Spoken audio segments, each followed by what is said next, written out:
Muy buenos días. Vamos a dar continuidad al tema que teníamos pendiente. En este tema hemos estado hablando en cuanto a las particularidades de la administración pública y habíamos quedado específicamente en la organización administrativa del Estado. Al hablar de la organización administrativa del Estado, nos estamos refiriendo a cómo están planteados los poderes del Estado. En Bolivia tenemos 4 poderes.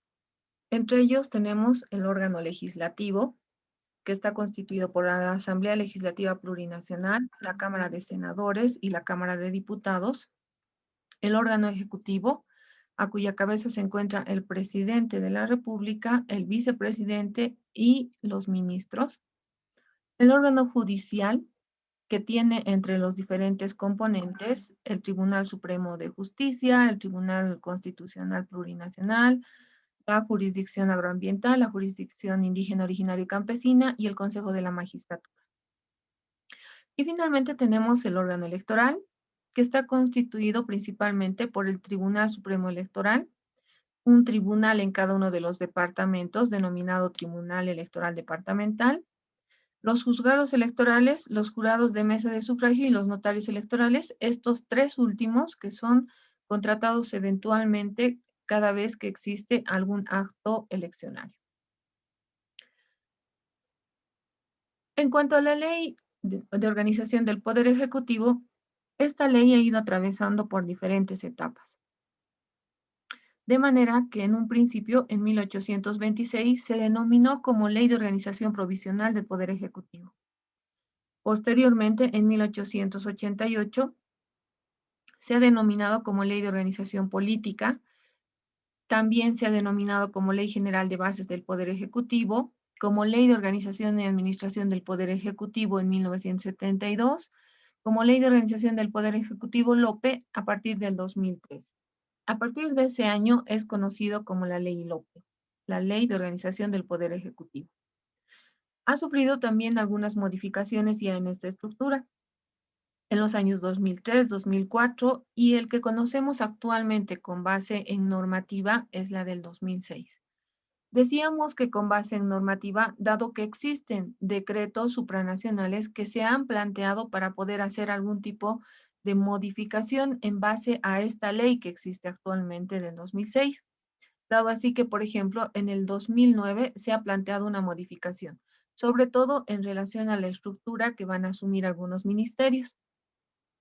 Sin embargo, no podemos tomarla en cuenta como base de modificación de ley, dado que se trata de una norma de menor rango. Entonces, la última ley que se tiene establecida en relación al Poder Ejecutivo es la del 2006.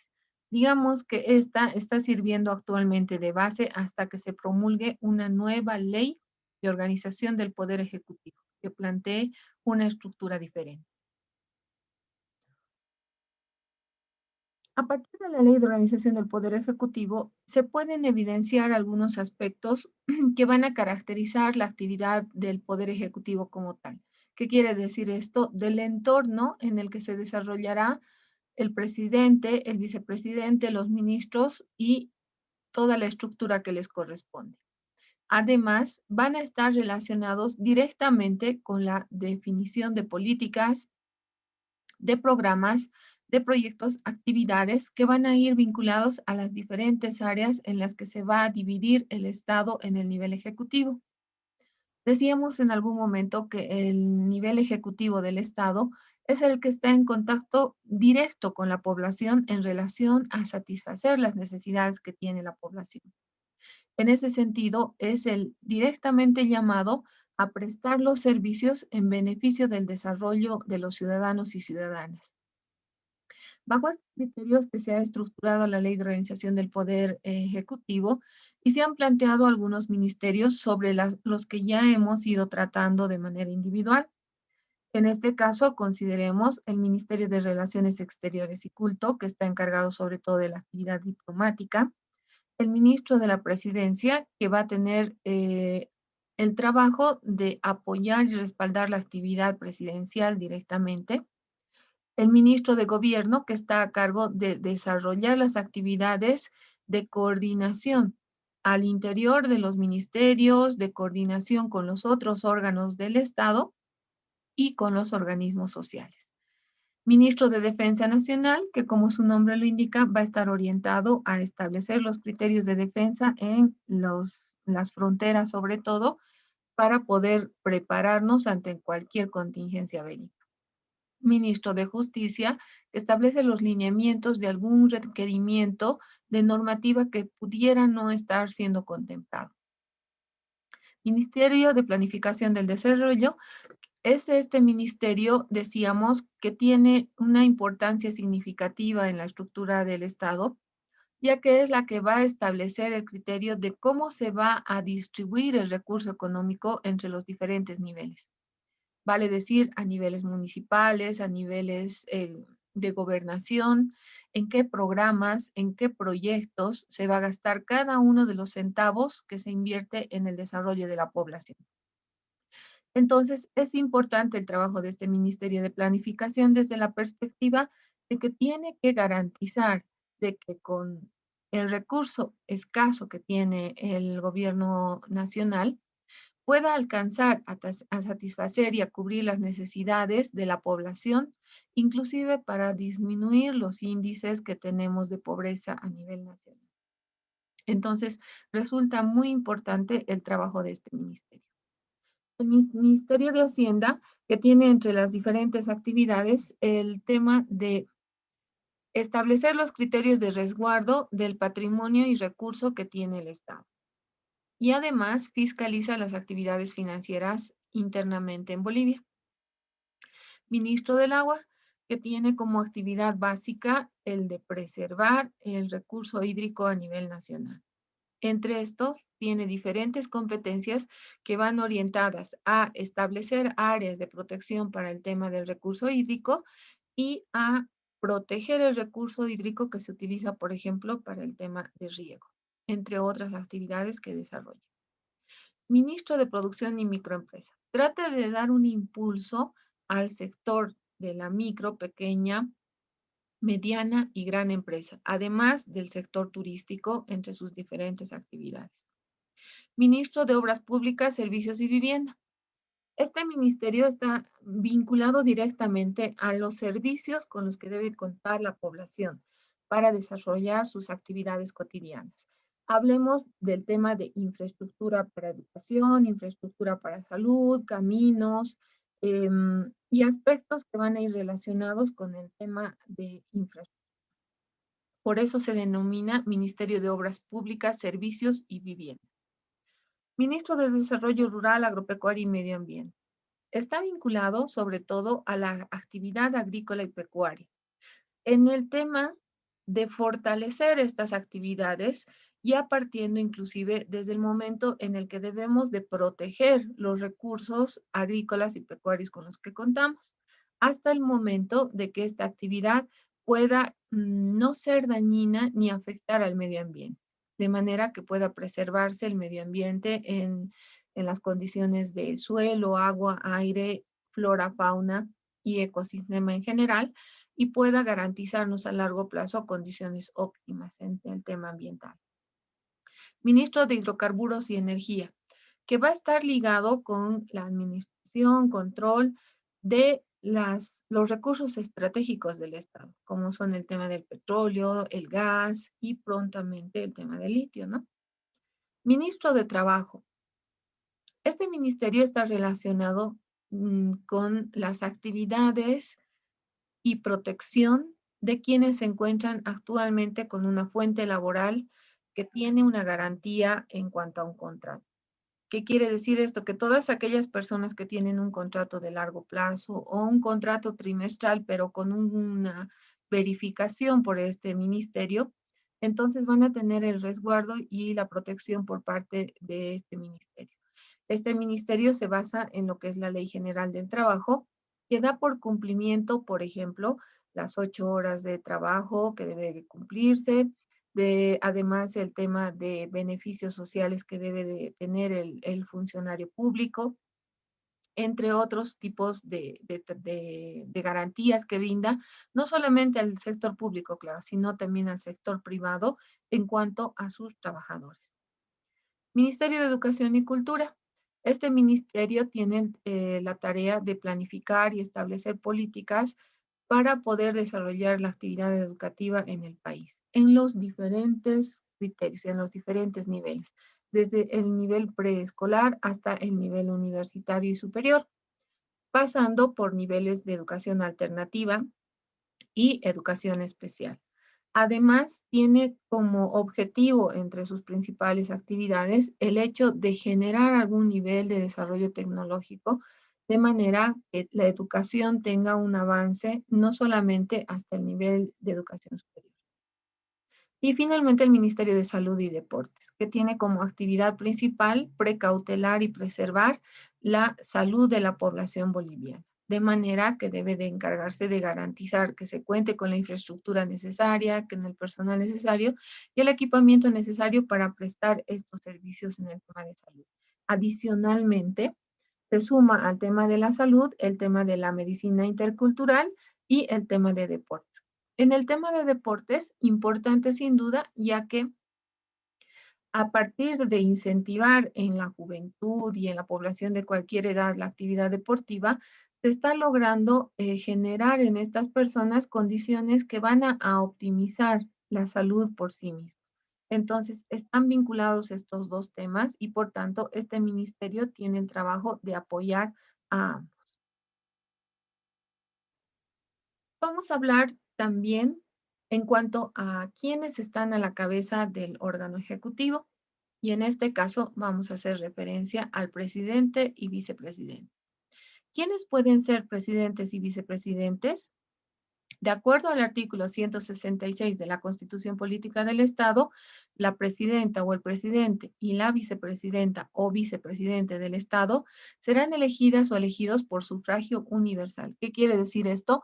En actos democráticos, donde todos nosotros como población vamos a poder elegir a quienes van a estar a cargo del órgano ejecutivo a nivel nacional. Esta participación tendrá que ser obligatoria, directa, libre y secreta. ¿Qué quiere decir esto? Que todos estamos en la obligación de poder desarrollar nuestra elección en cuanto a quién tendría que estar a cargo del Estado. Y decimos obligatorio porque si bien no hay alguien que nos venga a buscar en la casa para decirnos vaya a votar, cuando nosotros no cumplimos con este deber de asistir a las urnas y poder ejercer nuestro derecho de voto, tenemos una sanción, ¿no? Dependiendo del tipo de acto plebiscitario que se genere, se genera una sanción para nosotros. Entre estas, la que normalmente se conoce son los 3 meses de impedimento que tenemos para hacer algún tipo de trámite en entidades bancarias, adicionado a una cantidad de UFBs que se ponen en condición de multa para quienes no hemos accedido a generar esta votación. Universal, ya que todos tienen el derecho de poder acceder a esta actividad democrática. Directo, es decir, que cada uno de nosotros, sin presión, sin mediación de alguien más, tenemos que ejercer este derecho. También de la misma manera se establece el criterio de libertad para que cada uno pueda definir por quién va a elegir. Y finalmente secreto, de manera que nosotros vamos a urnas que de manera muy particular vamos a poder establecer nuestra elección y vamos a poder votar por quien nosotros veamos por conveniente sin que nadie intervenga ni nadie sea partícipe de esta actividad. Entonces, una vez que se ha elegido al presidente o y vicepresidente, estos serán promulgados a partir de la candidatura que se haya generado. Es decir, se elegirá de una lista de candidatos de diferentes partidos políticos y agrupaciones ciudadanas que hayan reunido el 50% más uno de votos válidos o que haya obtenido un mínimo del 40% de los votos válidos con una diferencia de al menos 10% en relación a la segunda candidatura. De manera que bajo estas características se va a poder proclamar al presidente y vicepresidente del Estado Plurinacional de Bolivia. ¿Qué ocurre cuando ninguno de los candidatos llega un 50 más 1, 50% más 1? y que no se haya dado el tema de la diferencia del 10% entre el primer candidato y el segundo candidato. Entonces se debe de ir a una segunda vuelta. En este caso, la segunda vuelta nos da la alternativa de volver a generar el voto, pero de manera directa, es decir, por simple mayoría de votos. Aquel candidato que tenga la mayoría de votos, sin importar que sea por más del 10% o inclusive por un solo voto, va a ser el ganador y por tanto se va a poder constituir en presidente y vicepresidente del Estado plurinacional. ¿Qué, ¿Qué condiciones debe cumplir un candidato? En el artículo 167, también de la Constitución Política del Estado, nos indican que aquellos candidatos deben contar con 30 años de edad cumplidos el día de la elección, haber residido de forma permanente en el país por al menos 5 años inmediatamente anteriores a la elección. Bajo estas características, tienen como dependientes en la estructura orgánica a los ministerios y por debajo de los ministerios tenemos la siguiente estructura.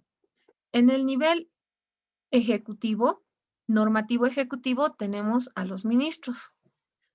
A partir de estos tenemos a los viceministros que constituyen el nivel de planificación y coordinación. También tenemos a los directores generales que están formando parte del nivel operativo y a los jefes de unidad que forman parte del nivel de ejecución. Esta es la estructura que tiene el Poder Ejecutivo en sus diferentes organizaciones, si vale el término. Hablemos de los ministerios, entidades autárquicas, descentralizadas, desconcentradas, empresas públicas, empresas mixtas y en los diferentes niveles que asume la estructura del nivel ejecutivo. Al hablar de la normativa que genera y que puede utilizar, respaldar y dar cumplimiento al nivel ejecutivo, debemos de considerar una jerarquía de normas. Entre estas tenemos el decreto supremo y decreto presidencial. No olvidemos que por encima de estas normas que son específicas del Poder Ejecutivo se encuentran las leyes. Por encima de las leyes se encuentra la Constitución Política del Estado, que es la ley madre. Entonces, desprendiéndonos de la Constitución Política del Estado, tenemos las leyes y a partir de las actividades que debe desarrollar el Poder Ejecutivo, tenemos el siguiente listado de normativas por orden de jerarquía. Hablemos primero de lo que es el decreto supremo o decreto presidencial. Son aquellas normativas que va a emitir el presidente en beneficio de poder modificar, establecer algún instructivo o considerar algún criterio de ejecución que deba de considerarse al interior del Poder Ejecutivo, sin importar el tipo de ministerio, viceministerio, dirección que pudiera generarse al interior de la estructura. Por ejemplo, la nueva estructura que se plantó en el 2009 en cuanto a la LOPE era un decreto supremo, ¿no? Es decir, de este orden, solamente relacionado con el tema del Poder Ejecutivo. La resolución suprema es un orden de menor rango también emitido por el presidente, que está vinculado directamente a dar instructivos de orden a quienes están en el entorno presidencial. Resolución multiministerial. Son aquellas normativas que deben ser de cumplimiento para el nivel ejecutivo del Estado, pero que no solamente involucran a un ministerio, sino involucran a 2 o más ministerios en su ejecución. Resolución biministerial son aquellas resoluciones que únicamente involucran a 2 ministerios. Por ejemplo, para el tema de la exportación o importación de vacunas para el COVID en Bolivia, lo que se ha tenido que trabajar es en cuanto al Ministerio de Relaciones Exteriores para hacer las gestiones con los países que pudieran ofertarnos las vacunas y el Ministerio de Salud, entre otros ministerios que se han ido sumando paulatinamente a este acuerdo, ¿no? De manera que se han ido generando resoluciones en ambos criterios para cumplimiento de ambos ministerios. La resolución ministerial, como su nombre lo indica, es solamente normativa que va a ser de cumplimiento en cuanto a la actividad del ministerio en cuestión. Por ejemplo, para el tema de manejo de residuos sólidos en entidades municipales, el ministerio que establece el criterio es el Ministerio de Desarrollo Productivo y Medio Ambiente, dado que es el ministerio que tiene tuición en la actividad de residuos sólidos, es decir, de tratamiento de basura, ¿no? Entonces, la resolución ministerial que genera para poder obligar a los municipios a cumplir con el tratamiento óptimo de la gestión de residuos sólidos parte únicamente bajo la responsabilidad de este ministerio. Finalmente, la resolución administrativa, que puede ser asumida por cualquiera de los ministerios y que tiene un criterio de manejo de administración pública. Quiere decir esto que va a involucrar las funciones, los procedimientos, sanciones y demás que van a incurrir al interior de cada una de las instituciones, de los ministerios, viceministerios, entidades públicas, entidades autárquicas, empresas nacionales, empresas estratégicas y demás. En el ámbito de la administración departamental, además se reconoce lo que son las resoluciones gubernamentales. ¿Qué es lo que ha ocurrido con la normativa de la descentralización desde un principio? Han habido varios intentos en los que Bolivia ha tratado de dejar de ser un estado unitario.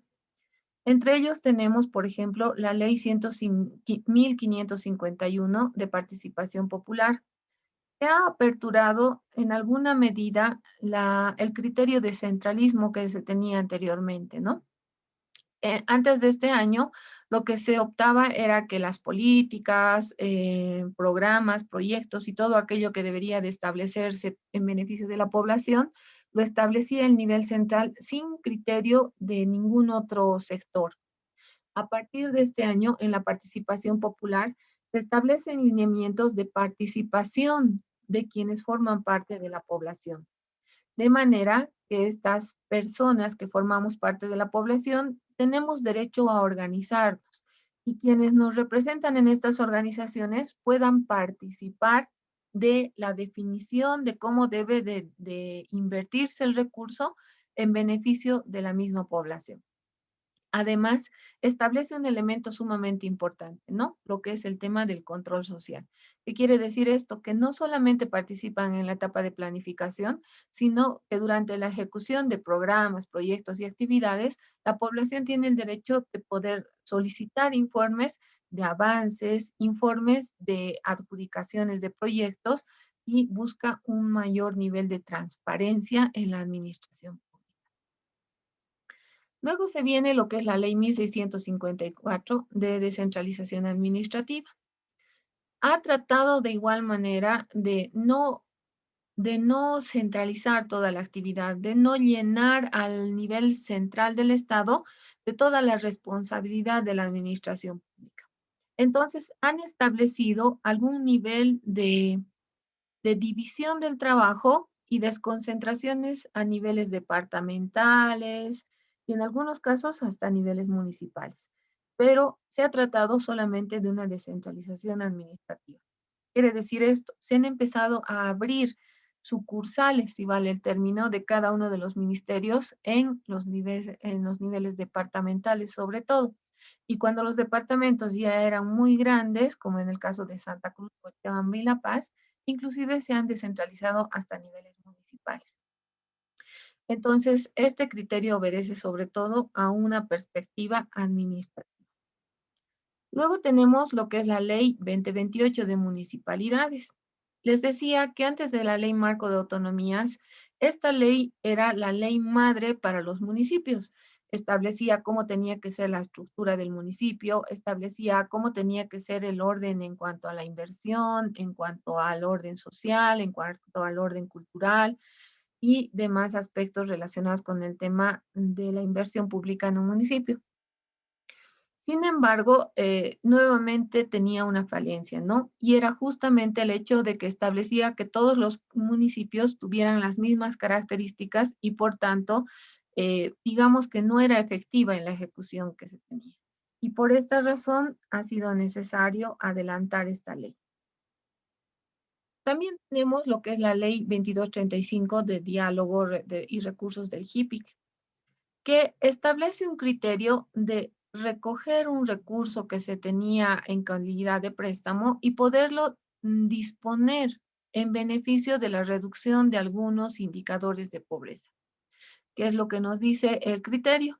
Necesitamos determinar los procedimientos de aplicación de la política nacional de compensación a aquellas entidades y aquellos municipios que tenían menor recurso económico. Es decir, se trataba de coadyuvar a aquellos municipios que tenían mayor nivel de pobreza. Esta ley, sobre todo, ha sido la que ha contribuido a distribuir estos recursos económicos adicionales que ha tenido el Estado en beneficio de aquellos municipios que tenían menores niveles de disponibilidad de población, por ejemplo. El recurso económico se distribuye en función de la cantidad de población que existe. Habían municipios que debido a esta escasa cantidad de población no alcanzaban a contar con proyectos de envergadura como el tema de electrificación, agua potable, entre otros servicios a los que debería de acceder la población. Entonces, estos recursos del HIPIC van a ir a coadyuvar y a paliar a este tipo de municipios. Lo mismo ha ocurrido con la Ley 3058 de hidrocarburos e IDH, de manera que ha tratado de establecer una redirección de los recursos obtenidos por el tema de hidrocarburos en Bolivia. De manera que estos recursos también se tienen que redistribuir entre todos los departamentos y municipios en beneficio del logro de reducción de los márgenes e indicadores de pobreza. Luego se ha tenido el tema de la Constitución Política del Estado, que ha sido uno de los pasos más grandes en cuanto al tema de las autonomías. Si bien ha tenido ciertos problemas en el tema de su aprobación, que todos conocemos, sin embargo, esta Constitución Política del Estado hoy en día es la ley madre para todos los bolivianos. Y en esta Constitución Política por primera vez aparece la palabra autonomía como parte de la denominación de Bolivia. ¿Qué quiere decir esto? Que a partir de este año, Bolivia se denomina como un estado autonómico y da validez a las herramientas que van a acompañar a la autonomía, ¿no? A la Carta Orgánica Municipal, al Estatuto Autonómico, cambia el denominativo de los departamentos, de las gobernaciones antes denominadas y hoy en día denominadas gobiernos autónomos departamentales. Y lo mismo ocurre con los municipios, ¿no? De manera que ahora ya no se llaman alcaldías, sino se llaman gobiernos autónomos municipales. Y nace a partir de esta normativa de la ley madre, lo que es la ley 031, la ley marco de autonomías y descentralización Andrés Ibáñez, que busca entre sus artículos más relevantes el reconocimiento de las autonomías en Bolivia y encuentra su origen en la Constitución Política del Estado. Como decíamos, la base de la autonomía ha sido el momento en el que en la nueva Constitución se le ha denominado a Bolivia como Estado autonómico, ya no Estado centralista, ¿no? La Constitución Política del Estado determina además que la Ley Marco de Autonomías y Descentralización regulará el criterio autonómico. ¿Qué quiere decir esto? Que si nosotros queremos hablar de autonomía en Bolivia, tenemos que basarnos en lo que es la ley 031. Es la base para poder establecer parámetros de programación en el tema autonómico, el tema de elaboración de cartas orgánicas, estatutos autonómicos, procedimientos para generar y optimizar el uso de estas herramientas normativas a nivel municipal y a nivel departamental. Entonces, todo lo relacionado con el tema de autonomías en Bolivia va a estar ligado a lo que es la Ley Marco de Autonomías. Finalmente, el proyecto ha sido elaborado de manera participativa y concertada con actores sociales, políticos e instancias de órganos ejecutivos durante más de 2 años. Eso es lo que ha durado y quienes han participado en la elaboración de esta ley marco de autonomías. ¿Qué objetivo tiene? Primero, regular el régimen de autonomías y las bases de organización territorial del Estado. A partir de esta ley marco de autonomías, la estructura del Estado, digamos que ha sufrido una variación en cuanto a la validez de participación que tiene cada uno de los componentes de este Estado. Llámese departamento, llámese municipio, ahora ya no solamente es cumplir con aquello que se ha establecido en la Constitución, sino además es adecuar los criterios en cada una de sus herramientas en beneficio de su población y bajo las características propias de la población sobre la que va a regir la Carta Orgánica y el Estatuto Autonómico. ¿Hasta dónde llegan estas herramientas de autonomía, tanto en los municipios como en los departamentos? Van a llegar en función de las bases de organización territorial. ¿Qué quiere decir esto? Los estatutos autonómicos y las cartas orgánicas solamente van a ser válidos en el territorio geográfico donde se deba implementar. ¿Qué quiere decir? El municipio de Potosí va a tener una carta orgánica que va a ser de cumplimiento obligatorio únicamente en el territorio municipal de Potosí. No va a ser de cumplimiento en el territorio municipal de Betanzos, de Uyuni, de Tupiza, de Villazón, no, únicamente en el territorio del municipio de Potosí. Lo mismo va a ocurrir con los departamentos. Nuestro estatuto autonómico va a tener cumplimiento únicamente a nivel departamento de Potosí. No va a tener cumplimiento en ninguno de los otros departamentos. Así como nosotros no vamos a cumplir el estatuto de ningún otro departamento, ¿no? Va a tener que establecer los tipos de autonomía. Va a establecer las competencias que alcanza cada una de las entidades territoriales autónomas. Va a establecer los procedimientos de acceso a las autonomías y procedimientos de elaboración de estatutos autonómicos y cartas orgánicas. Un primer paso para poder acceder al tema de autonomía como tal, de manera soberana y de manera individual, en caso de municipios y departamentos, es el contar con nuestros propios estatutos y cartas orgánicas. Pero este procedimiento para elaborar estos dos documentos no es sencillo, ¿no? También tiene que seguir un procedimiento. Y ese procedimiento también lo norma la Ley Marco de Autonomías. Establece además el régimen competencial y económico-financiero. ¿Qué quiere decir esto? Al hablar de competencias nos estamos refiriendo a las obligaciones que en un principio eran de nivel central del Estado, que se han estado centralizando y se han tomado en decisión únicamente a nivel central del Estado. A partir de esta ley marco de autonomías, estas decisiones y estas obligaciones se van desconcentrando, se van dividiendo y se van generando competencias que hagan específicamente los gobiernos municipales y competencias que cumplan específicamente las gobernaciones. Entonces se da el régimen competencial estableciendo estos criterios.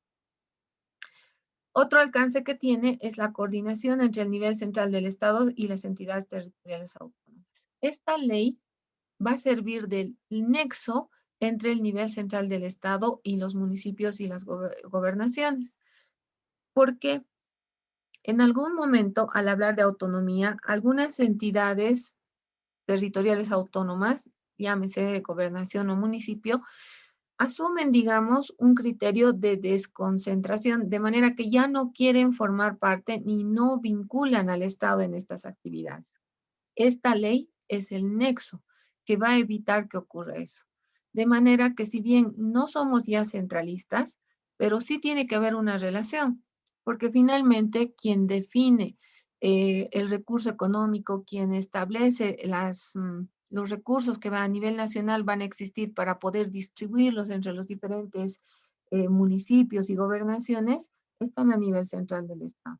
No dice en cómo se va a invertir, pero sí establece cómo se va a dividir, por ejemplo, entre los 9 departamentos, entre los municipios.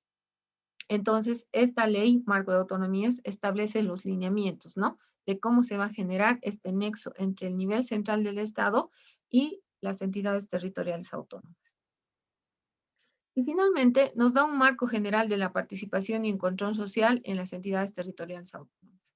Cómo tenemos que desarrollarnos y cómo tenemos que generar la actividad pacífica y democrática al interior de los municipios y las gobernaciones. ¿En qué ámbito se va a aplicar? En los órganos del nivel central del Estado y en las entidades territoriales autónomas.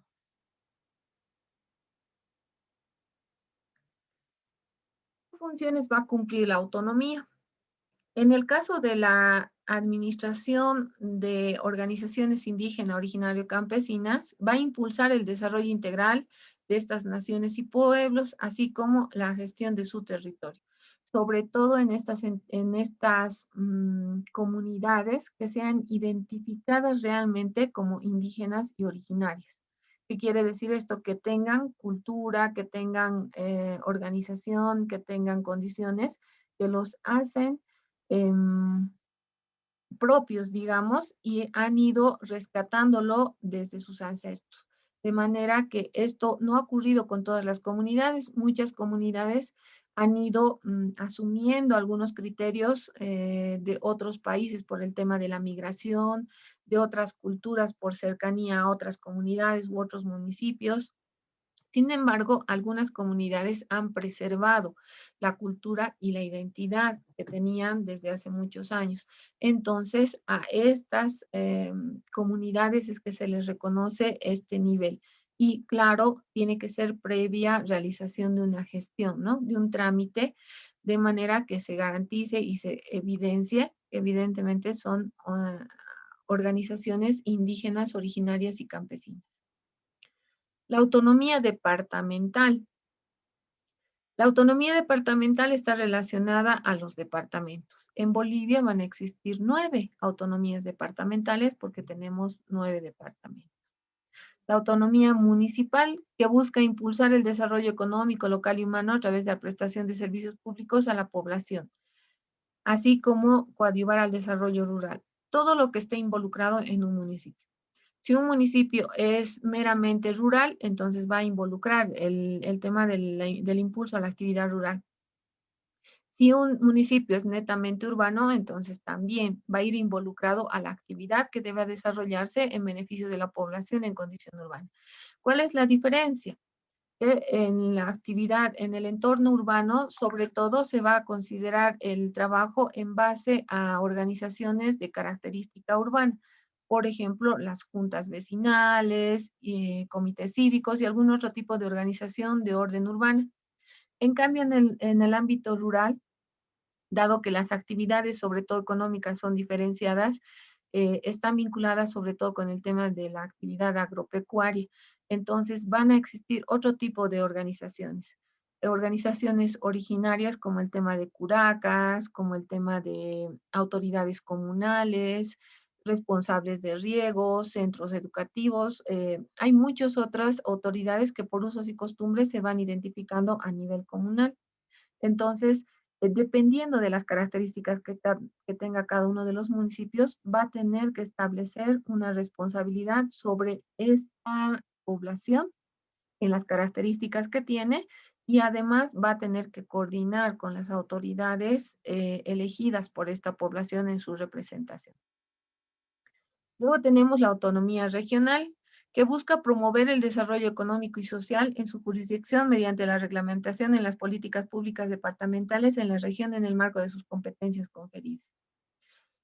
El tema de la autonomía regional es un ideal, ¿no? En algunos aspectos se está tratando de cumplir, pero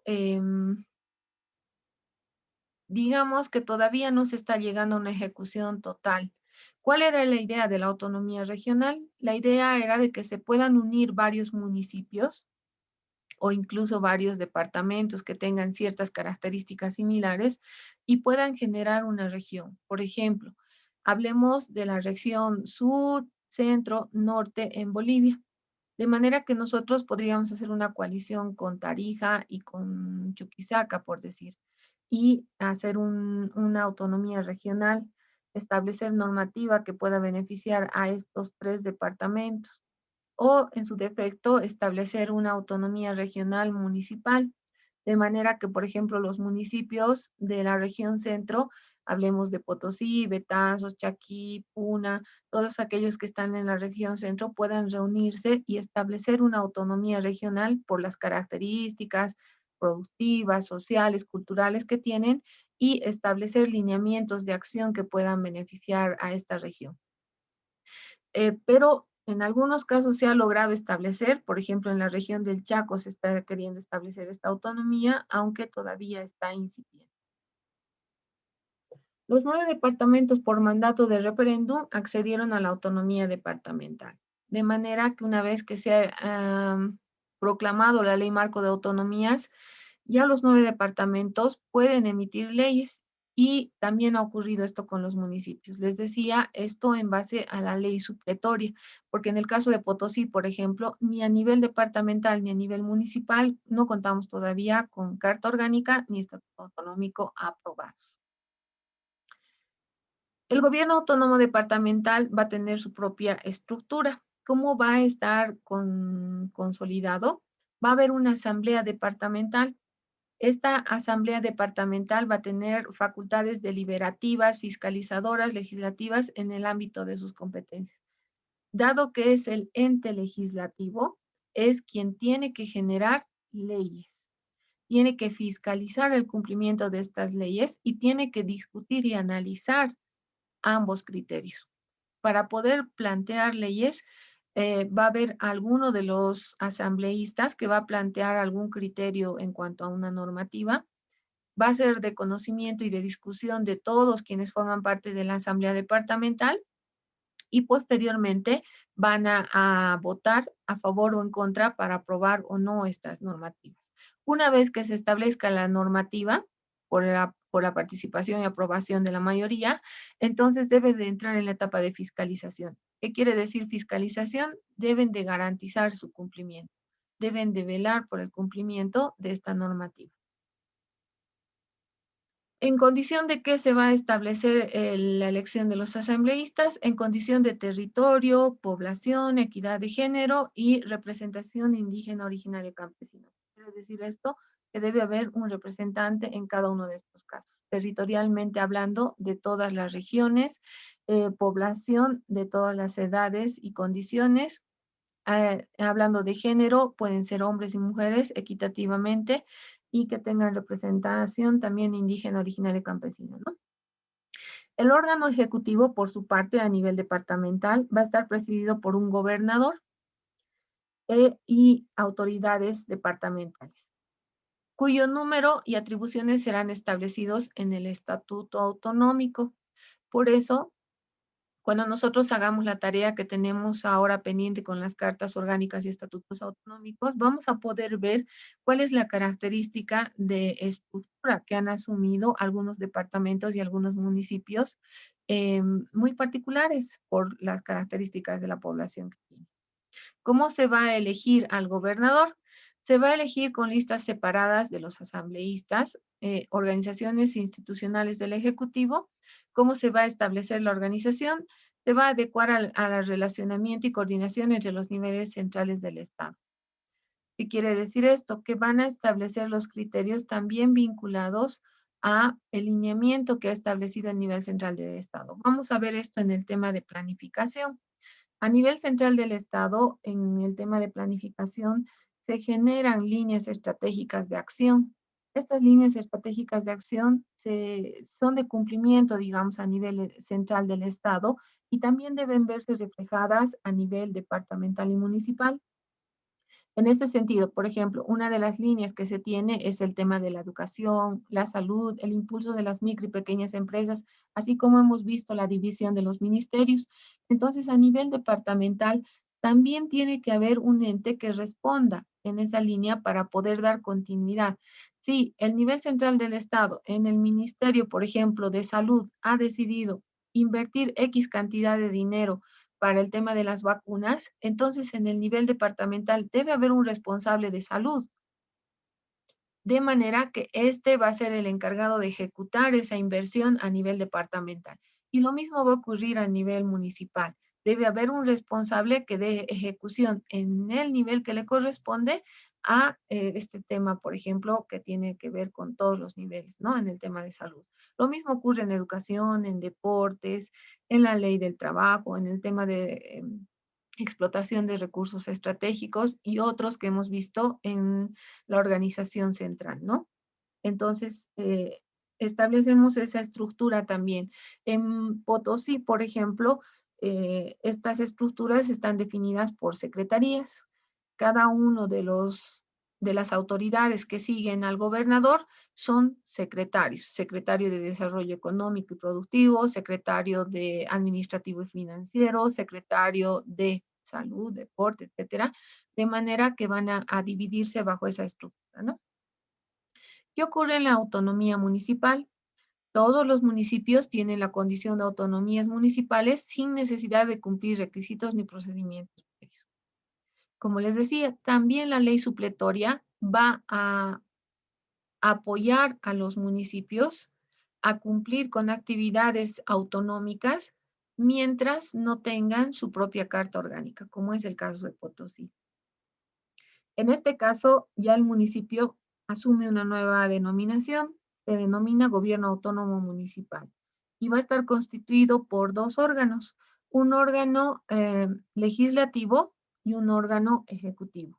El órgano legislativo va a estar conformado por el Consejo Municipal, que tiene como facultad deliberar, fiscalizar, legislar en el ámbito de sus competencias. De la misma manera que en la Asamblea Departamental, en este Consejo Municipal se van a poder definir leyes, se va a poder dar cumplimiento y verificar el cumplimiento de estas leyes y se va a analizar el planteamiento en ambos casos. En cuanto al órgano ejecutivo, a la cabeza del órgano ejecutivo municipal se encuentra el alcalde o la alcaldesa y está integrado además por autoridades encargadas de la administración, también en la misma línea, ¿no?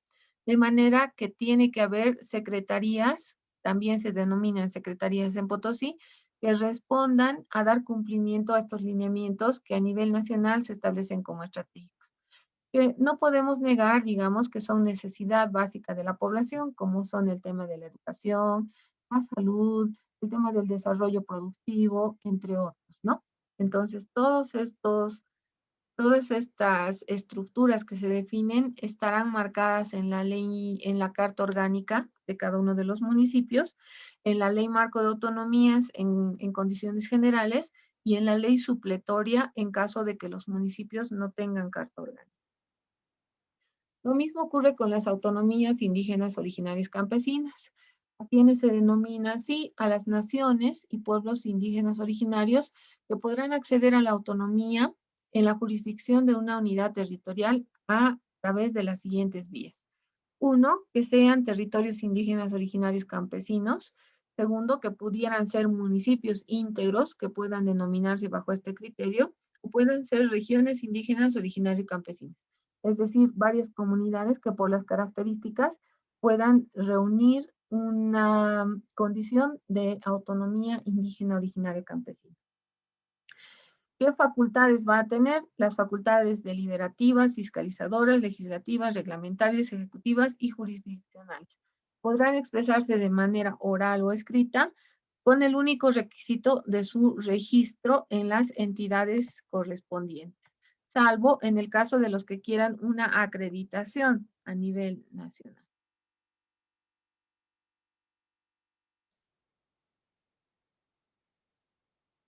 A partir de esto que acabamos de ver, necesitamos adentrarnos entonces en lo que es la Ley Marco de Autonomías. Y en estas condiciones vamos a elaborar la siguiente práctica, que deberán presentarla el día lunes 13 de septiembre a las 14 horas. ¿En qué consiste? Debemos elaborar un mapa conceptual de la Ley Marco de Autonomías, la Ley 031. Hemos dado algunos pantallazos de a qué se refiere, cuál es la importancia y por qué ha surgido la Ley Marco de Autonomías. Ahora necesitamos adentrarnos un poco más en ella para además avanzar en el punto siguiente, que son las cartas orgánicas, los estatutos autonómicos y la administración local. ¿Cómo se genera la administración ahora en un municipio a partir de estas nuevas normativas? Entonces, vamos a cumplir con esta práctica hasta el día lunes y con esto habríamos concluido la clase de hoy. Muchas gracias. Cualquier consulta que tengan, por favor, hagan llegar las consultas de manera interna a mi número o al grupo para que podamos absorber cualquier duda. Sin nada más, les deseo que tengan un bonito fin de semana y nos vemos el día lunes. Hasta luego, jóvenes.